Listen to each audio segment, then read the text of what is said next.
Olá a todos e a todas que estão acompanhando a gente nessa live Rede Cunha. É com imenso prazer que eu tenho agora como convidada para essa conversa a repórter Sônia Bride, que na verdade dispensa grandes informações em uma apresentação, currículo imenso. Sônia, muito obrigada pela presença, por estar aqui com a gente. Obrigada pelo convite, desculpa ter que trocar a data, mas ontem realmente eu acabei precisando fazer algumas coisas de trabalho, apesar da segunda ser meu dia de folga, né? Mas com esse home office imposto pela epidemia, pela pandemia, a gente está se virando todo dia e correndo atrás e conversando com fonte. Tinha uma fonte que eu já estava atrás há um tempo e que só podia falar ontem. E como não estava com o horário bem assegurado, mas enfim, estamos aqui. Imagina, não tem o menor problema. E eu queria começar conversando com você justamente sobre esse tema, né? Como é que você está produzindo esse jornalismo dentro da Covid? Claro que o resultado nós estamos vendo no Fantástico, né? Nas reportagens que você está fazendo. Mas como é que você está se virando? Uma repórter que está sempre em outros países, em outras cidades, viajando muito. Como é que você está se virando para conseguir fazer reportagens boas, e são ótimas, né? Com muita apuração, com muita informação, sozinha na verdade não, né? Com o Paulo Zero, mas nesse processo diferente, isoladamente. Primeiro que eu tenho, assim, eu sou aquela que ganhou na loteria da televisão, né? Eu casei com o melhor repórter cinematográfico ever. E então, é claro, né? E a gente está trabalhando em casa. E quando não está dentro de casa, está na varanda de casa ou na rua na frente da nossa casa. Agora faz 4 semanas que eu estou trabalhando só em casa, nem na redação do Fantástico eu tenho ido. Não tenho ido porque não tem necessidade. Eu acho que a gente achou uma maneira de fazer isso. A equipe está tão bem integrada, tão bem azeitadinha, que se tornou desnecessária a minha presença na redação. O Paulo, de qualquer maneira, ele não estava saindo de casa já há um pouco mais de tempo, porque o Paulo tem 62 anos e a TV Globo determinou que todos os funcionários com mais de 60 anos fiquem em casa pela duração da pandemia. E ele aí se botou a trabalhar que nem um doido aqui, né? A gente tem cenários diferentes para fazer as entrevistas por Skype, para não ficar muito enfadonho, porque televisão também, né? Você tem que fazer um pouco mais atraente. Faz com câmeras diferentes para ter dois planos de corte, além do plano da entrevista capturada pelo computador.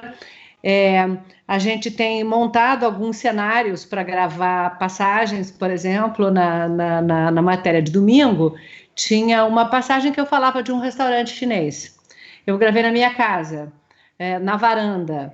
A gente pegou um biombo chinês que tem aqui em cima, levou lá para a varanda. Eu peguei uma mesa redonda que eu tenho na churrasqueira, levei lá para a varanda. A gente botou uma toalha que era a cor mais chinesa que tinha, um laranja assim, e aí peguei uns potinhos, né, de tomar sopa, que são japoneses, né, mas os motivos são muito parecidos, né, então arrumei aquela mesa, tinha um quadro chinês atrás e tal.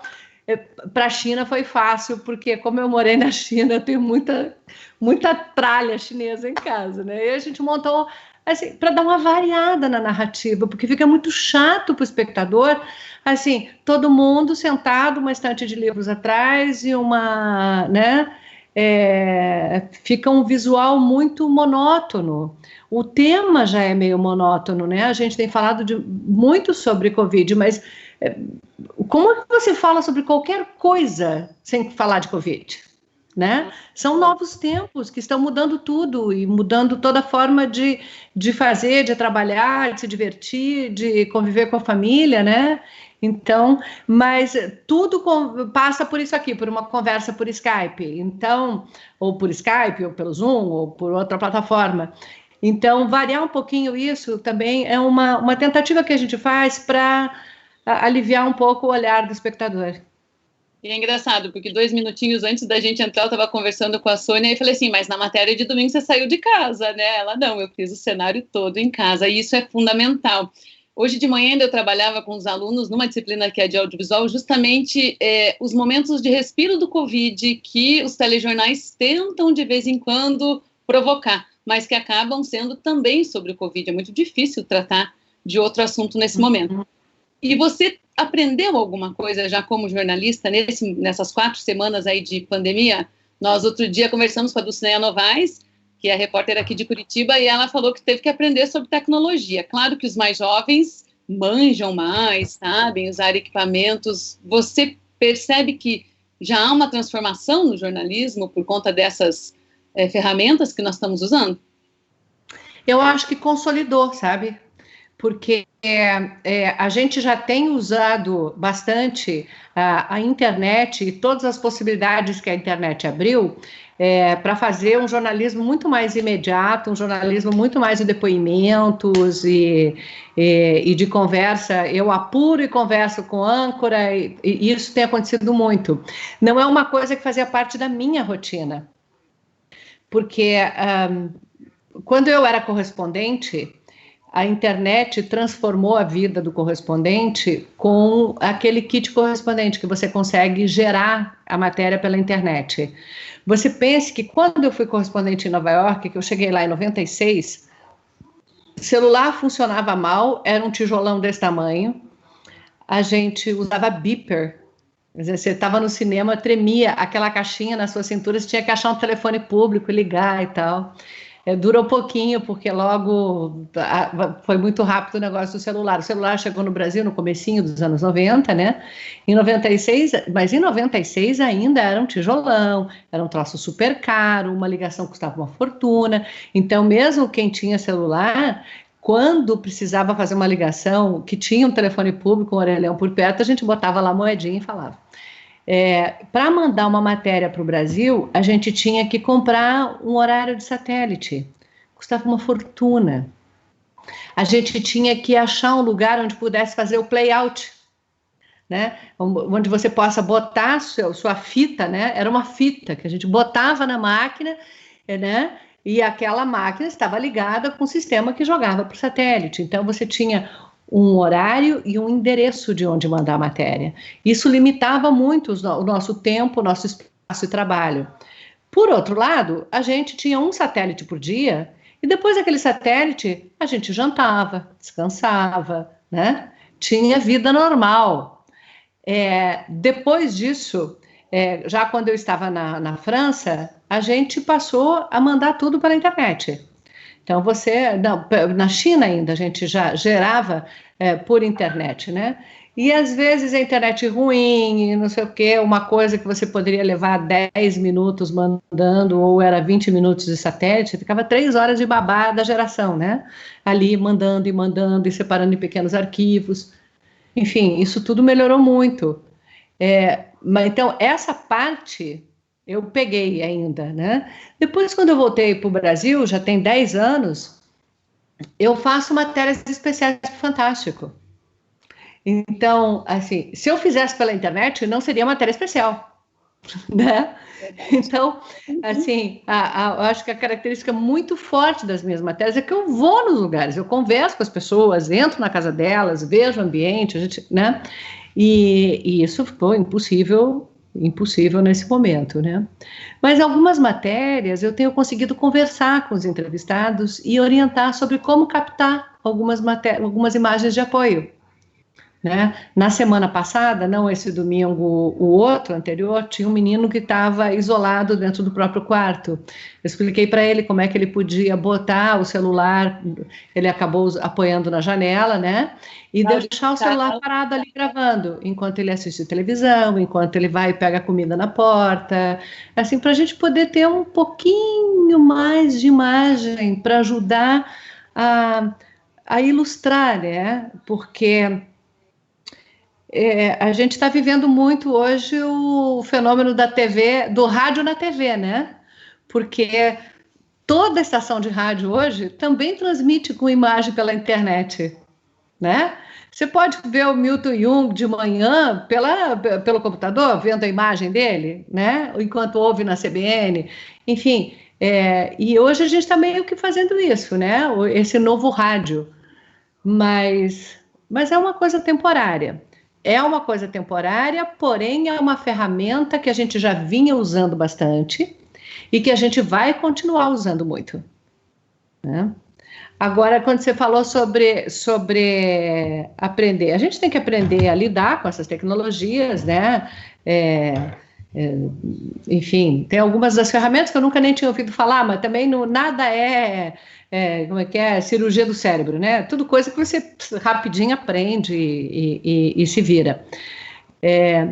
Eu não tenho que aprender tanta coisa, porque como o Paulo está aqui, ele resolve tudo isso, ele que gera, ele que manda as matérias, que manda o material, e eu posso me concentrar muito mais na apuração. Eu acho que o grande, assim, tem um lado que eu estou achando muito bom também nisso, é que eu posso gastar muito mais tempo conversando com fontes. Eu não tenho tempo de ir para a Globo, estacionar carro, entrar. A presença também, né, dos colegas a gente se dispersa um pouco. Eu tenho gastado muito tempo conversando com fontes, e ter fonte nessa hora faz uma diferença brutal. Porque, às vezes, o que você está buscando, a sua fonte não sabe, mas ela sabe quem tem, né? Então você vai fazendo aquelas triangulações e você sempre chega numa pessoa interessante, num especialista legal, alguém que vai te dar uma explicação esclarecedora, alguém que vai te indicar um caminho, que vai te dar um novo rumo para uma reportagem e tal. Então eu sempre gostei bastante de ler ciência, né? Então agora eu estou lendo muito todas as publicações e tentando compreender para onde que a gente está indo, né? E eu acho que é uma contribuição que eu posso dar nesse momento. Eu sempre me dediquei à cobertura de ciência, seja a ciência do clima, seja o mapeamento genético, enfim, e isso está me ajudando nessa hora a trabalhar, a compreender um pouco mais as questões, né, que envolvem essa pandemia e usar isso nas matérias. Muito legal, apuração, né? Eu sempre digo que jornalismo é forma e conteúdo, e a forma a gente se vira, vai dar notícia no rádio, na TV, na internet, se eu tiver um conteúdo suficiente, fundamental, bem apurado, vai dar certo. Eu queria que você contasse um pouquinho para a gente, e já aproveito para chamar quem está nos assistindo para mandar as perguntas, para aproveitar essa oportunidade, privilégio, né, de ter a Sônia aqui com a gente.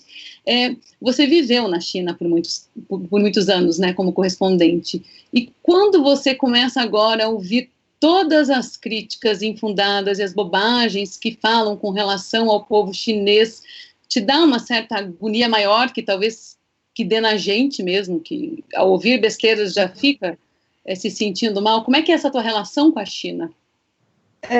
Eu gosto muito do povo chinês. Eu vivi um tempo muito interessante da minha vida lá e eu tenho uma admiração muito grande pelo povo chinês. Dito isso, eu tenho críticas bastante grandes ao governo chinês.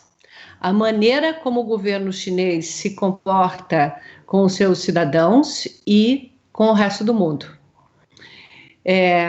Eu acho que uma coisa é você criticar o governo chinês, outra coisa é você ter racismo contra o povo chinês. São duas coisas completamente distintas, mas me parece que há uma estratégia diversionista, digamos assim, em que você faz um ataque ao povo chinês, aos chineses em geral, para tirar a atenção e tirar o foco da falta de preparo que o Brasil teve e está tendo para enfrentar essa pandemia. Você joga um inimigo externo para poder desviar a atenção das falhas internas. E isso é repudiável de várias maneiras. É repudiável porque nenhum tipo de racismo pode ser tolerado, e é repudiável porque é terrível você ter um governo que não aceita críticas e que não aceita as suas responsabilidades, né? Que eu acho que é ainda mais grave. Eu acho que tem duas questões muito sérias postas aí, 3 questões que eu gostaria de destacar. A primeira, a acusação de que esse vírus foi fabricado em laboratório e disseminado para favorecer a economia chinesa. É tão ridículo que quem faz isso sabe tão pouco de ciência que não entende que quando a gente olha para um vírus no microscópio eletrônico, a gente sabe se ele foi fabricado. Qualquer cientista virologista, sabe, bate o olho e sabe. E esse vírus está sendo visto por milhares de virologistas no mundo inteiro. E todos eles comprovam que esse vírus veio da natureza. Segundo argumento, que isso foi feito para favorecer a economia da China. A China cresceu na década de 90 e os primeiros 10 anos dos anos 2000, a mais de 10% ao ano. Mais de 10% ao ano. Caiu muito esse nível de crescimento, mas ainda estava em 7% ao ano. 7% num ano é mais do que o Brasil cresceu na última década. É mais provavelmente entre a soma do que a gente subiu e desceu, deve ficar mais ou menos em torno do que a gente subiu desde o ano 2001. Neste primeiro semestre, a China teve a sua economia encolhida em 7%. Mas esse é um fato verificável. Então, o que a China está ganhando com isso? Nada. Está perdendo. E o governo chinês também está perdendo. Porque conforme o governo chinês perde o controle da economia, ele pode perder o controle político também. O que segura esse governo autoritário é o fato de que as pessoas têm uma sensação de que suas vidas estão melhorando todo dia. Se elas acharem que a vida delas está piorando e que a culpa é do governo, a China pode virar uma revolução. Então, esse é um argumento ridículo. Por outro lado, você tem uma desconfiança de que esse vírus tenha saído de um laboratório de virologia em Wuhan, na China, que foi onde começou essa pandemia. Bom, o laboratório de virologia existe.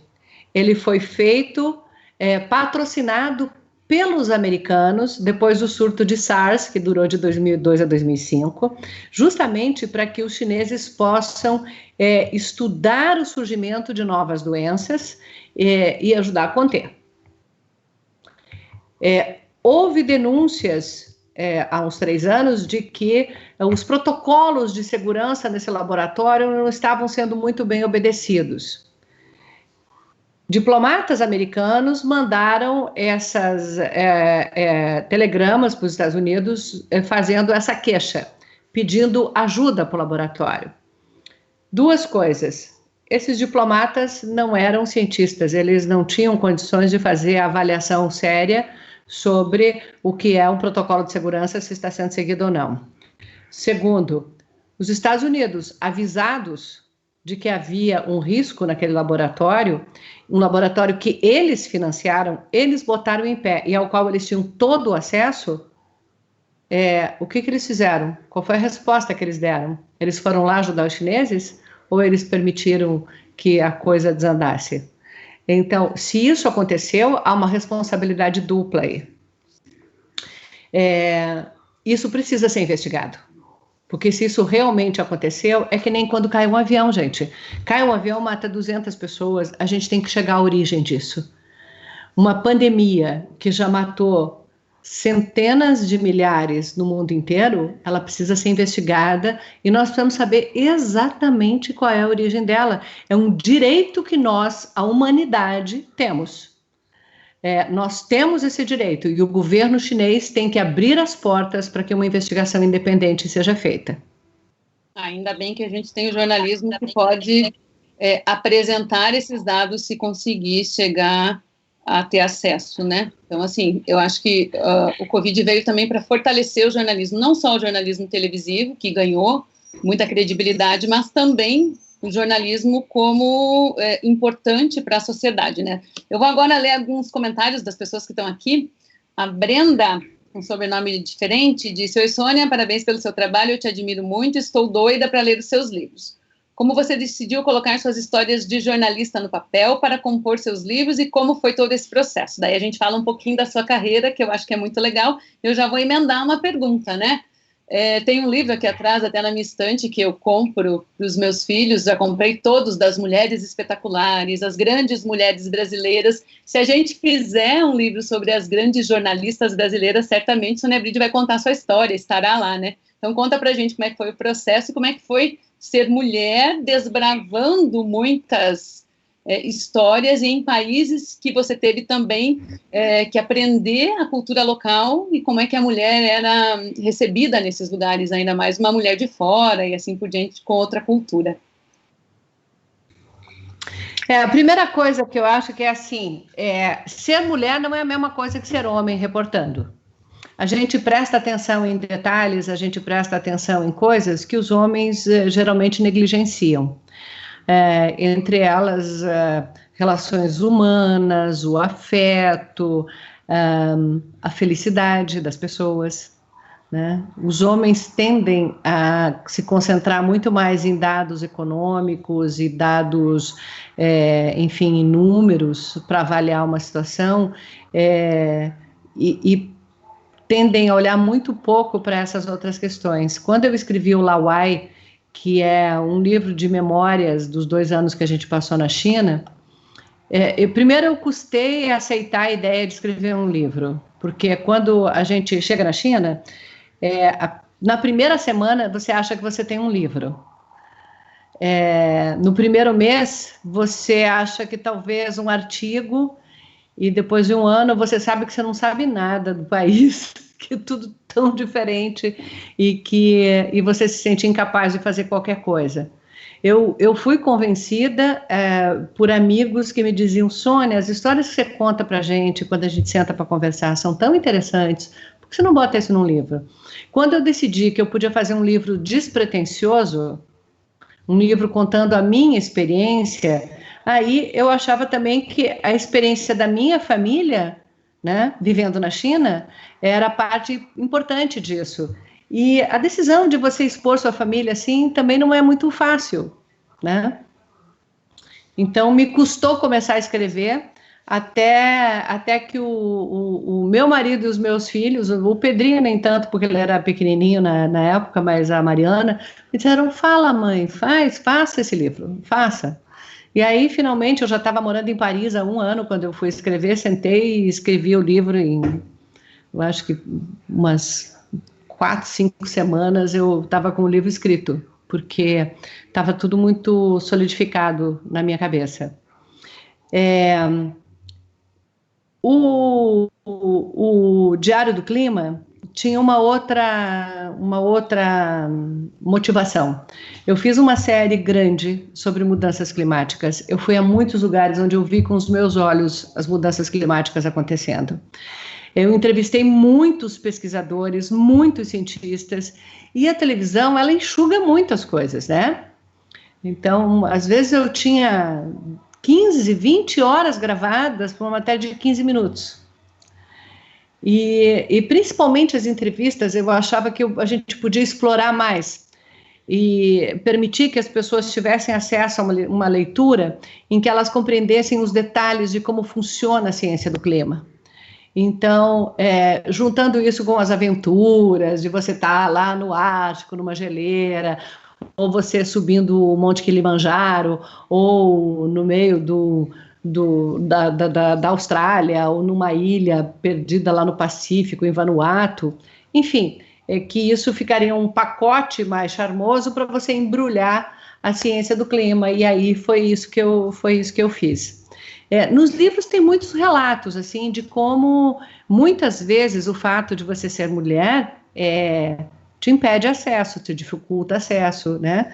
Tem culturas que são muito... Há pouco tempo mesmo na Etiópia, né?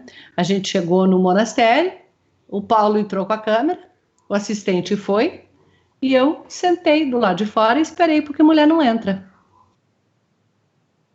E, e isso é uma coisa assim, um exemplo muito visível, né? Muito, mas de menor consequência para mim. O que é para uma sociedade você ter uma religião que te considera impura para entrar num monastério, que te considera não digna de entrar no monastério? Isso define que nós, mulheres, somos todas impuras, indignas e, portanto, merecedoras da opressão e merecedoras das agressões e merecedoras de todo tipo de discriminação. Mas, sabe, eu tenho uma coisa em mim que eu nunca parei para pensar. Ah, mas vão dizer isso porque eu sou mulher? Ah, vão dizer aquilo? Ah, eu serei a única mulher nessa cena? Eu serei a única... Nunca parei. Nunca parei. Você imagina que no interior de Santa Catarina, quando eu tinha 16, 17 anos, e eu me metia em conversa que tinha muito mais homens e principalmente alguns adultos junto, eu era olhada com uma cara muito estranha. Mas eu simplesmente me recusei a me portar como alguém inferior ou que não tinha o direito de estar em qualquer lugar. E eu acho que isso também faz uma diferença. O que não significa que eu consegui estar em todos os lugares que eu queria, ou ir a todos os lugares que eu queria, mesmo com essa atitude entrona que eu tinha. Mas pelo menos propôs reflexão, né? Fez com que as pessoas pensassem Claro. se podia ou não. Claro. A Ana Ponte, Sônia, ela disse que você mencionou que no trabalho presencial é um pouco inevitável se dispersar com os colegas. Você diria que fazendo um trabalho em casa fica mais concentrado? E daí eu já vou emendar com a pergunta da Rafaela Liberato, que é bem interessante. Ela diz assim: depois de passar o dia inteiro apurando uma doença que já matou centenas de milhares de pessoas, né? Infectou não sabemos quantas, você consegue se manter sã depois que você termina esse trabalho? Como é que você faz para desligar? Porque eu acho que é a pergunta que todos e todas nós fazemos nesse momento, né? Consegue desligar? Primeiro eu vou responder a primeira pergunta.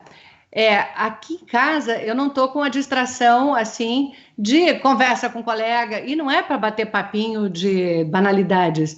Você encontra um colega que está fazendo outra matéria interessante, você quer saber detalhes, você conversa, você troca ideias, você troca sugestões, então assim, e essa convivência na redação é extremamente rica, extremamente rica.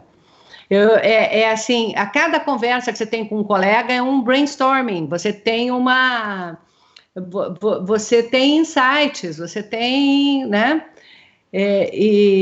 Mas isso gasta tempo, e a gente fica ali, né? E tá no meio de uma coisa, e aí você fala sobre outro assunto, aí você volta. Eu tenho déficit de atenção, sempre tive. Mas eu tenho um mecanismo de defesa que eu desenvolvi desde cedo.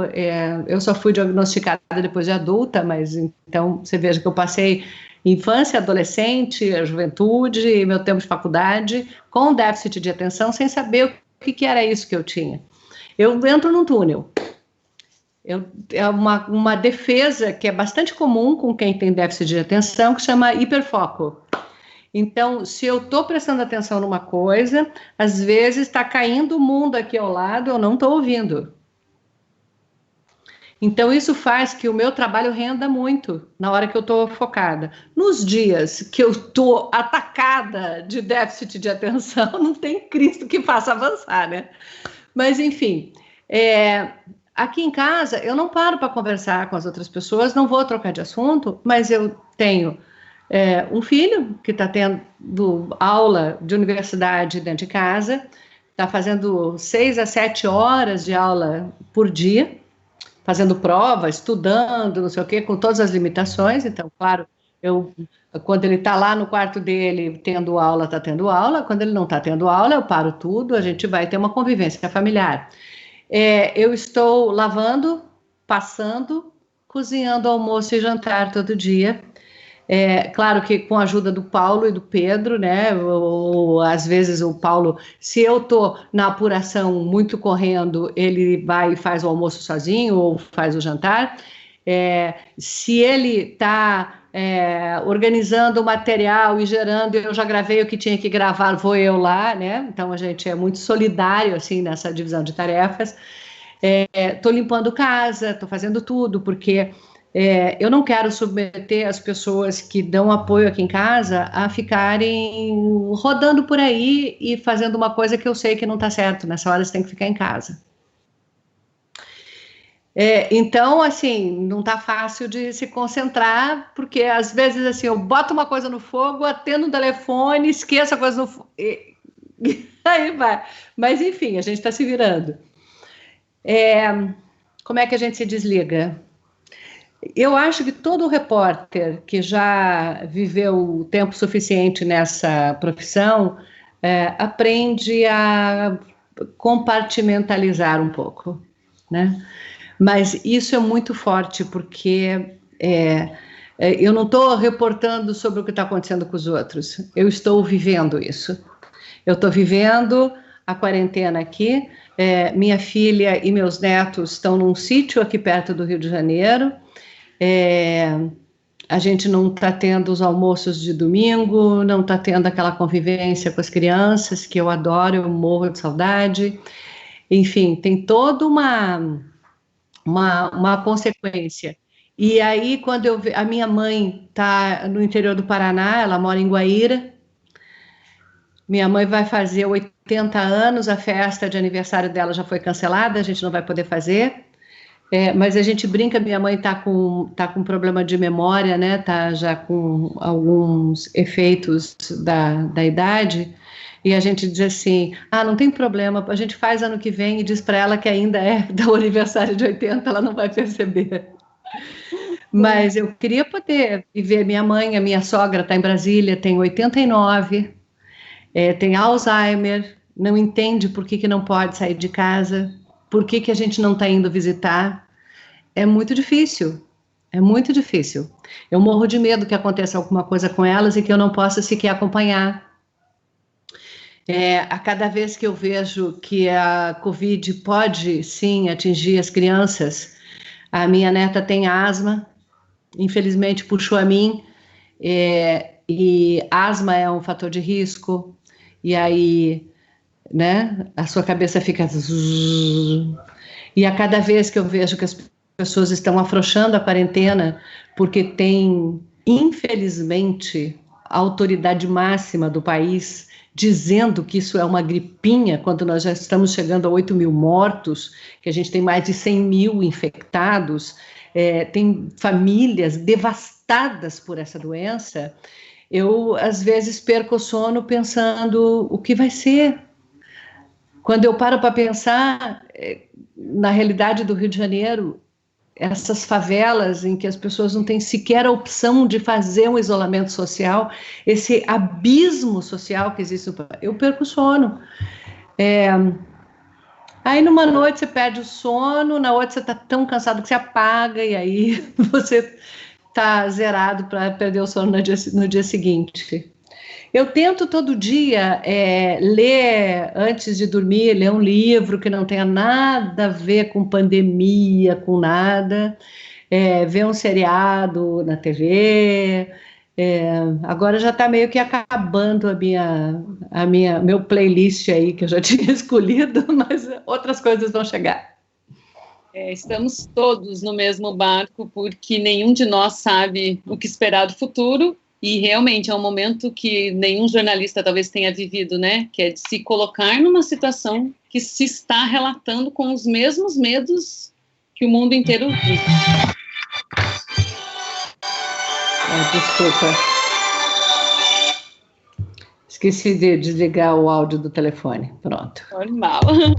A Érica Diniz, ela pergunta: como é que nós podemos nos proteger dos constantes ataques, principalmente físicos? E a gente viu que você respondeu a uma pessoa que fez um comentário da sua reportagem de domingo, o UOL noticiou isso, né? E que você deu uma resposta, que foi uma resposta curta, mas foi uma resposta fundamentada, objetiva. E aí tem ataque físico para quem está na rua, e a gente se solidariza muito com essa situação que é horrorosa. Aqui em Curitiba a gente teve ataque, né? No dia do depoimento do ex-ministro Sérgio Moro, a gente teve ataque em Brasília, mas também tem um ataque virtual, né? Como é que faz? Você, com a tua experiência, o que é que a gente pode pensar de solução ou sugestão no momento desse?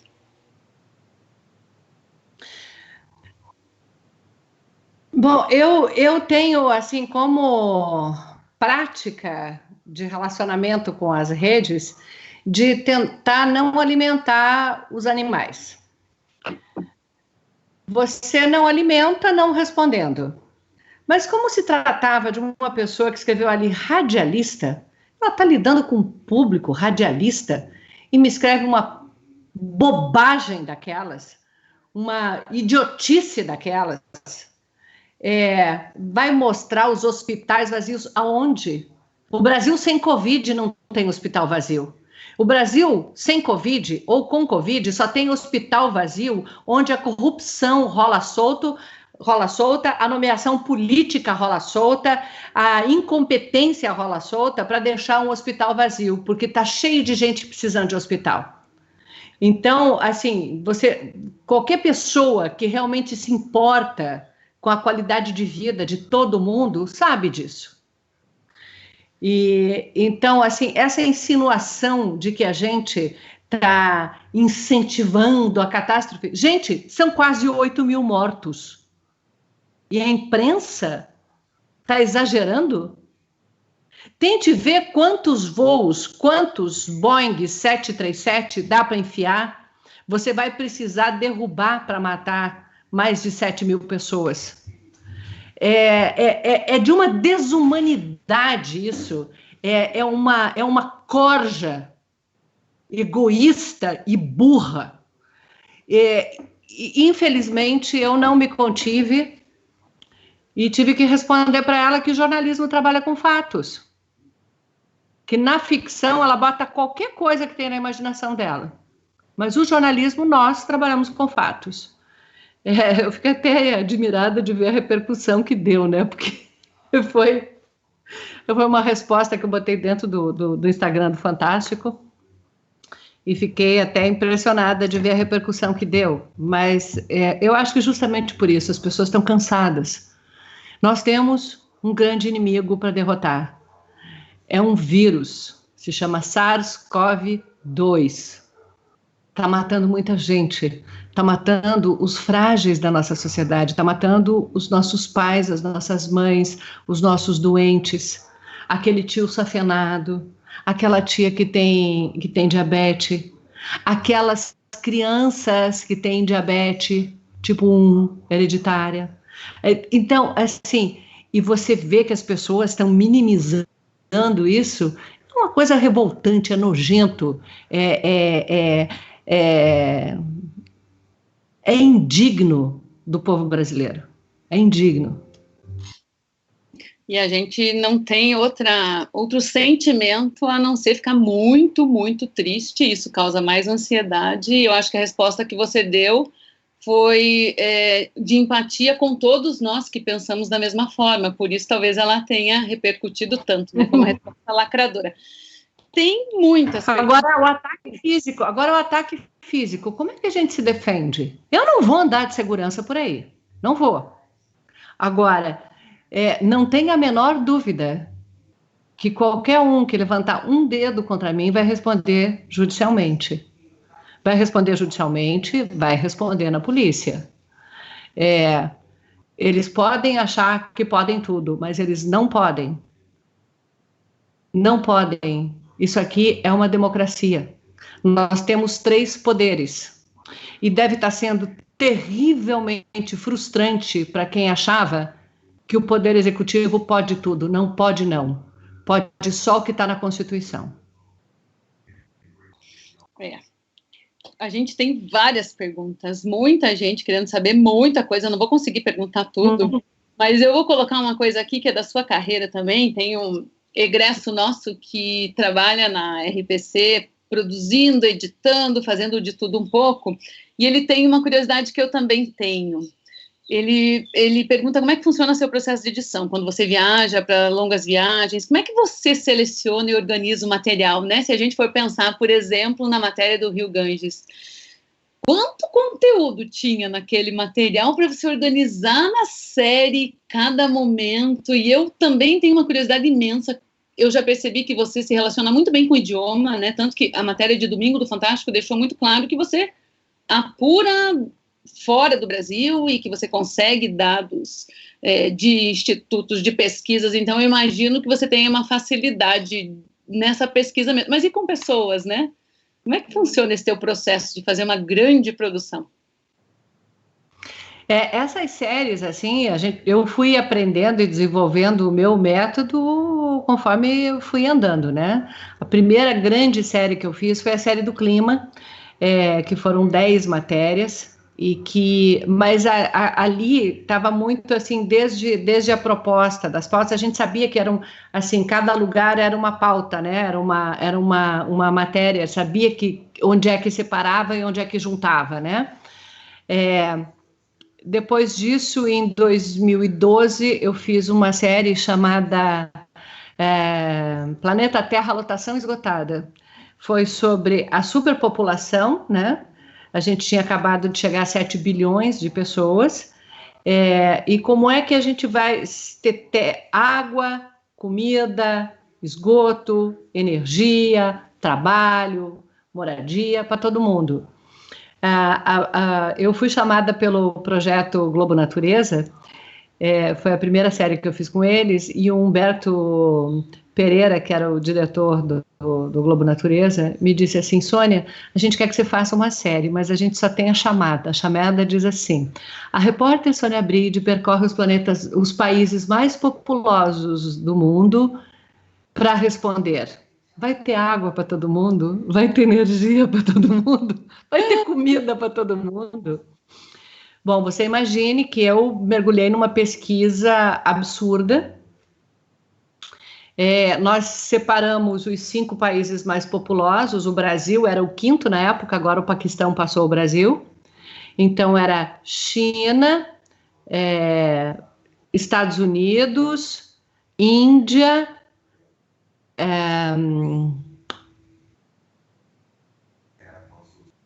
Jesus, me fugiu o nome, Bornéu, como é que chama? Indonésia. Então, com o Brasil, formavam os 5 mais populosos. Mas a gente tinha também algumas questões que mostravam a relação, assim, por exemplo, um dos países com a maior densidade populacional, que é gente por metro quadrado, por quilômetro quadrado, é Ruanda. Ruanda sofreu uma guerra civil, que não foi uma guerra civil, mas foi um massacre, que foi histórico, muito recente, justamente que aconteceu por causa dessa disputa por recursos entre 2 etnias. Então, eu achava que Ruanda tinha que estar na matéria. E alguns países africanos com problemas muito grandes assim aparecendo. O Quênia, com uma urbanização rápida, e essa favela, que é uma das maiores favelas do mundo. Quem viu o filme O Jardineiro Fiel, do Meirelles, né? Essa favela que aparece lá. E também Angola, porque Angola estava ganhando muito dinheiro com petróleo e fazendo muitos projetos, mas estava fazendo os projetos certos, estava tocando numa coisa de desenvolvimento sustentável. Então, você imagine, a gente viajou loucamente, fez uma viagem pela África e depois outra que a gente fez um roteiro tipo Volta ao Mundo. A gente gravou na China, começou pela China, da China para a Indonésia, da Indonésia para a Índia, e daí da Índia a gente voltou para o Brasil. E cada um desses lugares com vários pontos de gravação, foram uns 40 dias de viagem. Então, o que que eu faço? Eu faço uma pesquisa muito grande, e é claro, assim, aí eu tenho sempre um produtor trabalhando junto, né? Então, essa primeira pesquisa, e o produtor, o Paulo, o editor da matéria, todo mundo está ligado e junta sugestões, e aí eu faço uma organização do que a gente quer e o que a gente vai priorizar. Nem tudo que a gente consegue gravar, mas enfim. E aí, em cima daquilo, a gente começa a fazer uma logística de gravação, que é uma coisa de doido, porque você pega viagens assim, que você, por uma questão de custo, você tem que fazer tudo muito, muito rápido, né? Então, a do Rio Nilo, por exemplo, nós ficamos 32 dias fora. Nesses 32 dias, a gente começou... voa daqui para a Etiópia, da Etiópia fomos direto para Uganda, gravamos em Uganda, voltamos para a Etiópia, da Etiópia fomos para o Sudão, aí grava tudo que tem que gravar no Sudão, volta para a Etiópia, porque eram as conexões, né, de lá para o Egito, e grava tudo que tem que gravar no Egito e volta. Só que assim, só para descrever a gravação, o que nós fizemos no Egito. Chega no Cairo, grava no Cairo, vamos de carro para Alexandria, fazer o encontro com o Mediterrâneo, fomos lá a Roseta, onde foi encontrada a pedra de Roseta, fizemos o último canal, o último braço mais a oeste do Nilo, aí subimos de lá, de avião para Luxor, em Luxor a gente grava 1 dia e meio, aí a gente pega um barco e vai de barco, parando em alguns lugares para mostrar a vila rural e tal, a gente vai até Assuã. Chega em Assuã, grava tudo, pega um voo de volta para o Cairo, do Cairo para Addis Ababa, onde no Sudão, por exemplo, a gente chegou na fronteira com o Egito. No Egito, a gente chegou na fronteira com o Sudão, mas por uma questão política deles, a gente não podia atravessar por terra. Então, no Sudão, a gente foi de carro pelo deserto, desde Khartoum até o Lago Nasser, e depois volta de carro pelo deserto para ir para a Etiópia, para ir para o Cairo, para depois chegar lá por terra. É uma logística absurda. Aí, conforme eu vou gravando, claro, na cabeça já vou fazendo as conexões de por onde eu vou, o que vai estar em cada segmento. Quando eu chego, eu assisto tudo. Eu vejo todas as imagens. Eu vejo tudo. Aí eu faço as retrancas de quantas matérias vai dar, né? Geralmente dá mais do que a gente estava programando, sempre dá 1 ou 2 a mais. E aí eu começo a roteirizar. E aí, para roteirizar, eu revejo todo o material daquele segmento. Conforme eu vou escrevendo, eu vou passando e vou olhando, vou revendo. Aí eu roteirizo, aí tem um editor de texto que sempre dá uma olhada, que vê, que faz uma sugestão e tal, mas a tarefa de roteirizar é minha. Aí vai para a ilha de edição. E aí, lá na ilha de edição, quando está tudo montado, eu sento, esse texto está sobrando, aqui não ficou claro, vou trocar essa frase, aqui não sei o quê, aqui vamos abrir um espaço para dar uma virada de tempo maior e tal. Eu faço isso com a parte da narrativa, do fluxo, o Paulo faz isso com a parte das imagens, né? Conversa com o editor, vamos fazer mais assim, vamos deixar essa imagem mais esticada, vamos diminuir essa tal. Hoje a gente tem um editor que trabalha com a gente, assim, 90% das matérias e todas as séries, o Cláudio Guterres, que é genial. E eu sempre digo que o Claudinho a gente está trabalhando tão afinado junto que ele lê meu pensamento. Quando ele me manda a matéria, agora ele está editando as matérias que eu estou fazendo à distância. Quando ele manda a matéria por internet para eu dar uma olhada antes de mandar para aprovação, ele diz assim: em tal ponto você vai reclamar disso, mas eu já vou fazer isso. Em tal ponto já sabe tudo. Muito bom. Então, assim, Eu acho que a parte mais fundamental para uma série dessas é quando você vai se preparar para ir gravar. Porque aí você tem que ler muito, você tem que estar muito por dentro, você tem que saber história, você tem que saber as relações, você tem que conhecer a religião, você tem que... E aí, todo dia antes da gravação, eu tenho um calhamaço que eu releio de noite, toda a pesquisa que eu fiz para o que eu vou gravar no dia seguinte, porque assim, eu posso gravar coisas e não usar, mas eu não posso usar o que eu não gravei. Eu não tenho como tirar uma imagem da cartola, não tenho como tirar uma entrevista da cartola. E, enfim, é mais ou menos isso. É um trabalho bem exaustivo. Mas aí quando a gente assiste a série do Rio Nilo, a sua fala, aquelas imagens, a condução parece um presente, né? Imagina. Obrigada.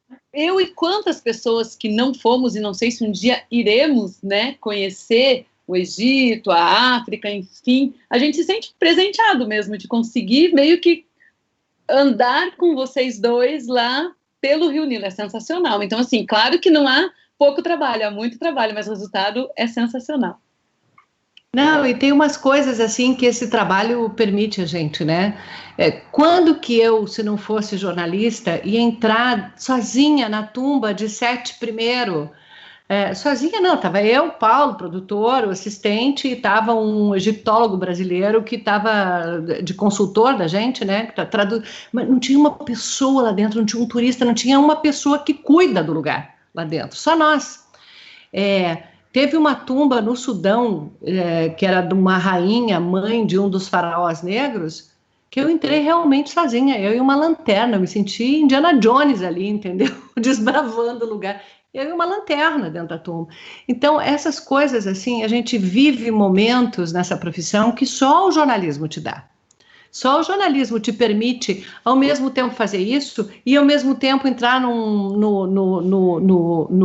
superacelerador de partículas no CERN, né, no Centre Européen de Recherche Nucléaire, que talvez o lugar mais incrível que existe no planeta em termos de pesquisa de física e descoberta de moléculas e que comprovou a existência da partícula que cria a matéria a partir da energia, né? O bóson de Higgs, que eles também chamam de partícula de Deus. Então, olha a vida rica que a gente tem, né? Privilegiada.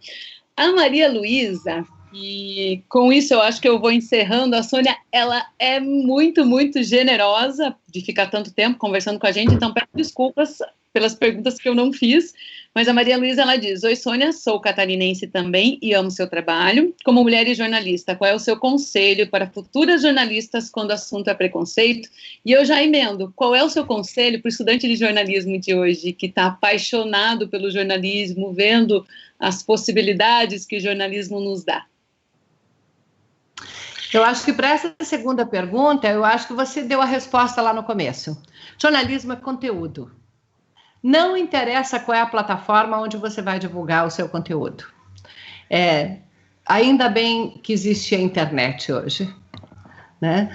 E quando eu me formei, ou a gente tinha um emprego de jornalista para poder fazer matéria e publicar num jornal ou botar na televisão, ou a gente tinha que rodar mimeógrafo, que a garotada nem sabe o que é um bom tema de pesquisa, jornalzinho de mimeógrafo. Agora, hoje, você pode ser o seu patrão, você pode ser o dono do seu espaço, você pode fazer matéria e publicar onde você quiser. Você pode não ganhar dinheiro com isso, mas vamos combinar que o jornalismo nunca foi uma profissão que dá dinheiro, né? Eu não posso me queixar que depois de muitos anos eu passei a ganhar bem, ganho muito mais do que eu jamais imaginei na vida, mas eu não fiz jornalismo para isso. Eu não fiz jornalismo para isso. Eu fiz jornalismo sabendo que eu ia ser classe média mais ou menos o resto da vida. Contando dinheirinho para pagar as contas e tal. Porque o jornalismo não é uma profissão assim para dar dinheiro, para enriquecer ninguém, né? Então, o que não quer dizer que a gente deva aceitar trabalhar por salários indignos, né? A gente não deve aceitar que o nosso trabalho vire que haja uma, desculpa a expressão, desculpa o Uber, mas uma uberização do trabalho do jornalista, que é uma coisa que tem acontecido muito, por exemplo, com um correspondente internacional. Você não manda mais um repórter seu que tem carteira assinada, que paga impostos no país, por qual você tem que pagar um plano de saúde, etc. Você pega um jornalista que está lá, alguém que foi fazer um curso, um mestrado, tal, ou um mochileiro que resolveu, e você paga uns trocados para fazer uma matéria. Então, a gente não deve incentivar essa uberização, mas a gente pode perceber vários colegas meus... Eu me afoguei com água quando a gente estava começando a falar e até agora não está... vários colegas meus que estavam na rua fazendo matéria comigo, hoje são donos de meios de comunicação, né? O Fernando Rodrigues, com o Poder 360. O Fernando Rodrigues, quando eu era repórter aqui no Rio de Janeiro nos anos 90, ele era repórter aqui no Rio de Janeiro nos anos 90. A gente se encontrava na rua nas coberturas. Hoje ele é o dono do meio de comunicação dele, certo? Assim, alguns são maiores, outros menores, mas, né? E outra coisa, hoje há um movimento de jornalismo colaborativo que é maravilhoso. E eu ouso dizer que algumas das melhores cabeças jovens do jornalismo brasileiro estão nesse jornalismo colaborativo. A cada vez que eu encontro com essa garotada, e eu, assim, eu estou numa fase que eu já posso chamar qualquer um com menos de 40 de garoto, eu saio tão energizada, cheia de ideias, e eu adoro ver como eles transitam bem nisso de buscar criar um trabalho que eles, num lugar onde eles têm um input, né, onde eles sejam ouvidos, onde eles tragam ideias, sejam respeitados, criar condições para que isso seja remunerado de uma forma decente, né? E dar voz para quem tem pouca voz. E eu acho que o jornalismo ele precisa da Rede Globo, ele precisa da Folha, do Globo, do Estadão, ele precisa dos canais a cabo, ele precisa de todo mundo. E ele precisa dos pequenos, das iniciativas que parecem menores, mas que são revolucionárias em termos de maneira de contar as coisas e tal. Alguns começam pequenininhos e aí viram mainstream, tipo Vice, né? Por exemplo, hoje o Intercept tem um papel importantíssimo também, né? E é bom, porque fica forçando a barra de todo mundo para subir, né? Para subir o padrão. Eu acho que isso é uma coisa que todo mundo ganha. Não só o jornalismo ganha com isso, os jornalistas ganham com isso, mas a comunidade ganha. O país ganha. E ganha tanto na forma quanto no conteúdo, porque se por um lado se é um canal que dá visibilidade a quem não tem, a gente abre o canal do YouTube, quase todos os invisíveis estão lá, eles também fazem de uma forma diferente, né? E eu acho que essa é o grande desafio da moçada que vem aí, fazer um jornalismo com conteúdo e um pouquinho diferente. Sônia, muitíssimo obrigada. Muito, muito, muito obrigada por falar com a gente, pela generosidade do seu tempo. Eu que agradeço o convite. Foi ótimo, muito obrigada. E para quem está entrando na profissão, o conselho que eu dou é corre atrás, faça jornalismo, fazer jornalismo é muito bom. Essa é uma profissão que te enriquece, que te permite compartilhar dores e alegrias dos outros, que te permite conhecer mais gente, conhecer as pessoas, espiar na vida do outro, na maneira como o outro vê a vida. Isso não tem nada mais enriquecedor que isso. Se eu posso dizer que o jornalismo fez e faz a minha vida muito rica, interessante e desafiadora, e eu estou com 56 anos e eu sempre achava que quando eu chegasse nos 40, eu não ia mais estar fazendo reportagem, que provavelmente, você imagina que quando eu tinha 30 e poucos, as repórteres com 40 estavam fora do ar, estavam tirando do ar. Quando o Schroeder assumiu o jornalismo da Globo, ele chamou várias repórteres que estavam com mais de 40, mais de 50 para voltar para o vídeo, valorizando qualidade e experiência sobre juventude. Foi o maior ato de combate ao machismo dentro do jornalismo brasileiro, foi essa atitude do Schroeder, que tirou a mulher do papel de enfeitar o telejornal para ser uma cabeça que contribui com boas reportagens e bons pensamentos, né, e boa condução das coisas. E aí, quando eu fiz 40, a Globo já estava vivendo esse período, né, assim, e depois eu fiz 50, e agora eu estou caminhando a passos largos para os 60, e com a mesma vontade e disposição de continuar fazendo reportagem. Muito bom, você é agradecida ao jornalismo e a gente é agradecida a você por aprende, reflete, interpreta com as suas reportagens. Muito, muito, muito obrigada. Obrigada, fiquem bem e fiquem em casa. E eu quero agradecer a todo mundo que acompanhou a gente nessa live e agradecer especialmente os técnicos que não ficaram em casa, foram lá para a suíte, para o nosso estúdio no campus da Santos Andrade, a Ana Udzinski e o André Bonatti. Obrigada por estarem com a gente, por fazer essa live acontecer, e obrigada a todos vocês. Fiquem em casa. Tchau, Sônia, obrigada. Tchau, tchau. Até. Até.